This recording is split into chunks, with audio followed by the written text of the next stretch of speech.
touch on a couple of things. So one is I got a couple of DMs after Devin's last stream about IQ, and I thought I would actually just address them. I would kind of address them directly. So the first is someone was asking, I would like to ask about your claim that gaming selects for IQ. And the first question is, isn't IQ an empty statistic, meaning that it doesn't predict anything in the world and doesn't map to anything and certainly doesn't define intelligence? So the first question is like, is IQ an empty statistic that doesn't predict anything in the world? The answer to that is no. So IQ is a predictor of many things in the world. And the next question is, doesn't it, and does IQ define intelligence? The answer to that question is also no. So IQ does predict to some degree success, or does predict to some degree like correlates with like real world stuff. But I think the real problem with IQ is that we think about IQ in a vacuum as being like the most important factor for success.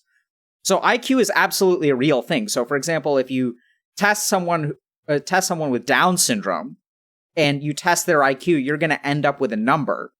And the ability for that person with Down syndrome to become a successful attorney or investment banker is going to be very difficult, and that's going to correlate with IQ. So if you look at very difficult professions, like let's say you grab a group of investment bankers from Goldman Sachs and you test their IQ, that's going to correlate to the real world. Like their IQ number is going to correlate in some way to like how successful they are in life. I think the biggest challenge is that intelligence is not defined by IQ either. So we now know that intelligence is complicated and that IQ is actually sort of a general first stab by humanity and psychology to try to gauge what is intelligence. But one of the areas that I work in a lot is recently people have started to grow like more and more interested in something called EQ, which is emotional quotient or emotional intelligence. And what people are discovering is that IQ doesn't solve everything. So like just because you have an IQ doesn't mean that you're going to be successful in life. That there are a lot of other things that contribute to success in life. And EQ is sort of the most recent hot topic, which is sort of your emotional intelligence. So for example, I have an above average IQ, but I don't think that I'm like a genius. My IQ is actually not like that far off the charts. What I do have is a very high EQ. And I think that a lot of my success is not because I'm actually like good at acquiring knowledge, but I'm good at understanding people. So even when I work with my colleagues, like the reason that I'm successful like in my job is because people like me. So like if you're a physician, if you want to like do a good job as a physician, you need to have like the nursing staff sort of like you and support you. And you could be as brilliant of a physician as you want to be, but like unless the nurses and the support staff on the floor like you, you're like, it's going to be a really hard job that you do. So I think that it is important to remember that IQ is absolutely real and also doesn't tell the whole story. The second question is, if we grant that IQ measures intelligence, is there any evidence that gaming selects for it? Absolutely. So there was a study that was done by I think I can find it. I'll try to find you guys the reference. Let me see if I can find it real quick.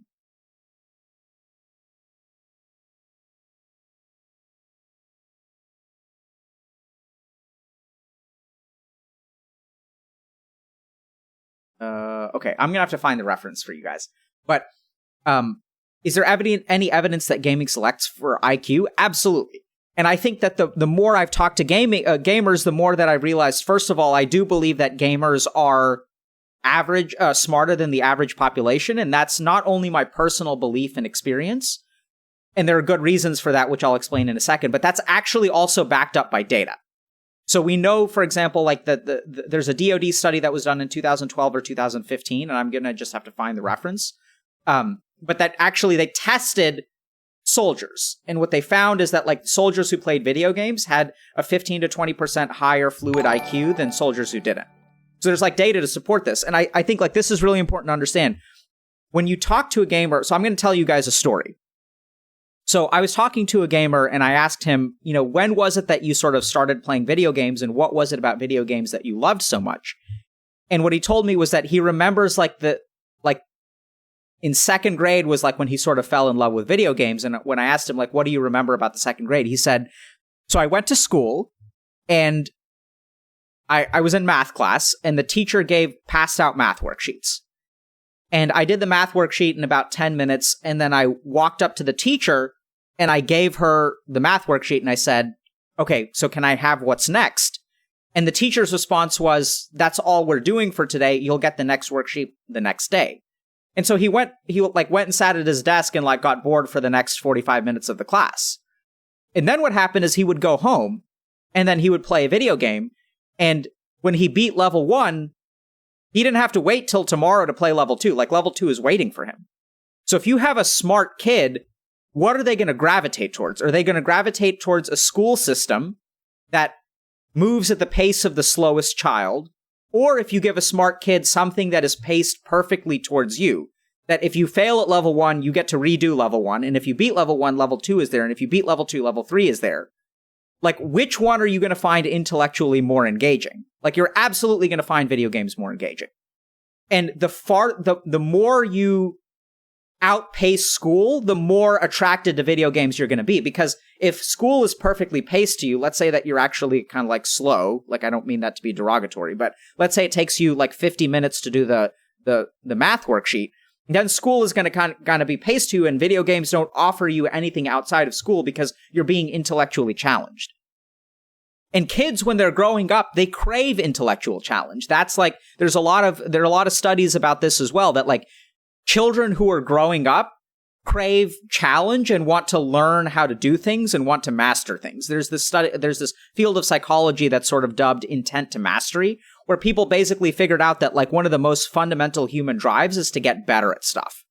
And when you give a child like an option like school, which doesn't really challenge them individually, and you give them an option like a video game, which is perfectly challenging them, and even after you beat the game, you can open up another game and like start playing that, and you're challenged again.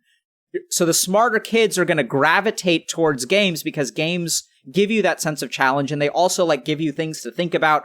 They give you systems to master. And so if you're hungry for that kind of stuff, if you're smart in the real world, like if you work at like, let's say, flipping burgers or like serving coffee at like Starbucks, like that's going to be only so intellectually challenging. And so that's going to be sufficient for some people. But if it's intellectually unsatisfying, and then you have the option to play a video game, you're going to gravitate towards that.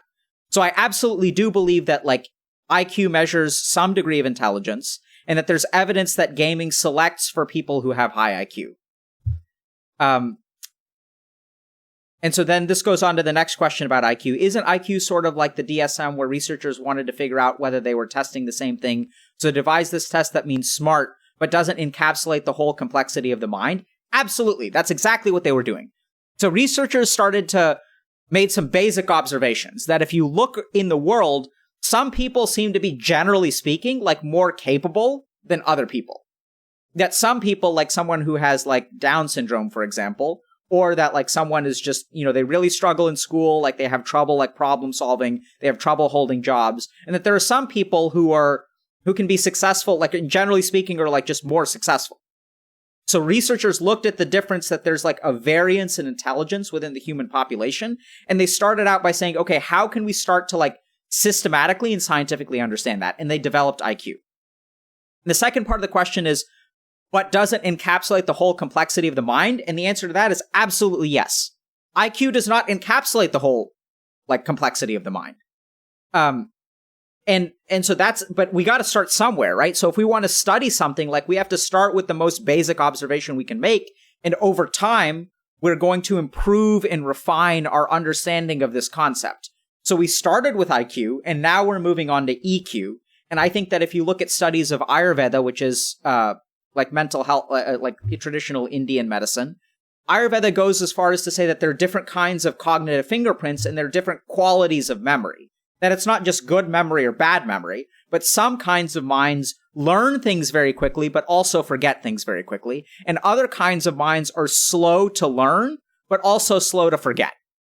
And so I think there's an immense amount of complexity in understanding intelligence, but I think IQ is a great place to start and is also incomplete. Furthermore, viewing intelligence as this instrument that people have different efficiency rating is based on a specific perspective intelligence, ignoring all of the relevant social, economic, or educational factors that contribute to it. Yes, so if you look at So IQ, I think, is to a certain degree somewhat independent of social, economic, and educational factors, because I think generally speaking, the way that we define IQ is sort of like raw intellectual capability. But if we look at, and some of that may be influenced by like social and economic factors or economical factors. But what we do know is that like those factors correlate with like worldly success in a way that is, more important than IQ. So you can be like, I think that I've met poor people who have very high IQs, and I've met rich people who have very high IQs. I've met different people of different ethnicities who have, very high IQs and very low IQs. And when you look at like worldly success, I think social, economic, and educational factors correlate with worldly success in a way that far outweighs IQ. So the reason that you have so many Indian doctors in the United States, so like I'm Indian or South Asian or East Asian. So like I remember when I went to my like intern orientation at Mass General Hospital, it's like a room of 120 like basically interns at Harvard Medical School in one of the best hospitals in the country. Like a third of them were, or probably 40% or maybe even 50% were either South Asian or East Asian. So like 20% of the room was like Indian or Pakistani or Bangladeshi or something like that. And that vastly outrepresents like Indians or like South Asians are like maybe 1 to 2% of the population of the United States. But you go to like internship orientation at Mass General Hospital and it's like 20% of the population. So is that because Indian people are smarter? No, it's because there was like a selection effect where my parents are both physicians. So like the people who rose to the top of India left and came to the United States. And then their kids, not only do they have high IQs, but more importantly, like my parents were really, really focused on like instilling in me like a strong work ethic, which I rebelled against 100% and became very lazy and played like Dungeons and Dragons and video games growing up. But they tried to really teach me a lot of stuff about the importance of knowledge. And I think even though I ignored like 50% or like 90% of what they said, there was so much general stuff about like the importance of knowledge and work ethic and study that got baked into me, even though I was rebelling against it. So if we look at real world success, it has a lot more to do with IQ. It has a lot to do with social stuff. It has a lot to do with economic stuff. It has a lot to do with family factors. And IQ is still a big part of it, right? Because at the end of the day, if you have someone who is born with like fetal alcohol syndrome or has like brain damage due to like hypoxia during birth, their capacity to like rise to the top of a field is going to be like heavily influenced by something going on in their brain, which is sort of like IQ. So I think IQ is important and also insufficient. And so this goes to kind of the next two comments. So this is kind of this guy sharing an opinion, Dr. Wims, so he or she. I would like to know why do you subscribe to IQ? I thought modern psychology, sociology, and anthropology have moved past IQ. I subscribe to IQ because there's overwhelming data that suggests that it's like a useful metric. And then the second piece is, I thought modern psychology, sociology, and anthropology have moved past IQ. Yeah, they have, and I have too. But like, let's remember that by moving past, we've realized that the issues are more complex and there are more variables at play. But IQ is still a useful like indicator of stuff. And then this is the last and I think most important question. Don't you think telling people they are addicted to video games because they are smart implanting some dangerous belief about themselves and that they are better than others? Absolutely. And I think it's true, right? So I think that if you want to overcome gaming addiction, you need to understand what you are. And part of understanding what you are is in recognizing that you're probably smarter than the average person. And like, this is really important because then the next step that you need to realize, because our society overvalues intelligence, is that being smarter than your neighbor isn't enough. It actually doesn't mean shit. Like, just because you're the smartest kid in the room doesn't mean you're going to be successful. But I do think it's very important for gamers to understand that for the most part, they are very smart. And if they can figure out how to apply that intelligence in the real world, the sky is the limit. And I think that's really important. Is it a dangerous belief? Absolutely. But I also believe it's a true belief. I also believe that a lot of what holds gamers back is that they recognize that they're smarter than other people. That gives them an ego boost. And the ego boost actually keeps them complacent. They feel like they're better than other people so that they don't have to work hard. It's kind of like you build this like house of cards, which is your intelligence. and you believe that you're smarter than other people, and like the simple matter is you probably are smarter than most other people, or than the average person. And then the problem is like that becomes your escape, that becomes your justification, and that becomes your source of avoidance. Like, since you're smarter, like what happens is the more you believe you're smarter than other people, like that boosts your ego, and then you can like be content. Because all of the negative emotions that you get buried by your ego and get buried by the idea that like, oh, that person may be more successful than I am, but like they're not as smart as I am. So like that makes me feel okay about myself. And like that's the problem.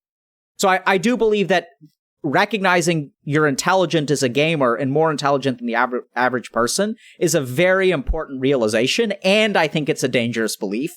And I think that what we have to do is not avoid dangerous beliefs, but like recognize that we have dangerous beliefs and then figure out how to overcome them. Like that's the whole point. Like we want to face the music, we want to face the problem, and we want to overcome the problem.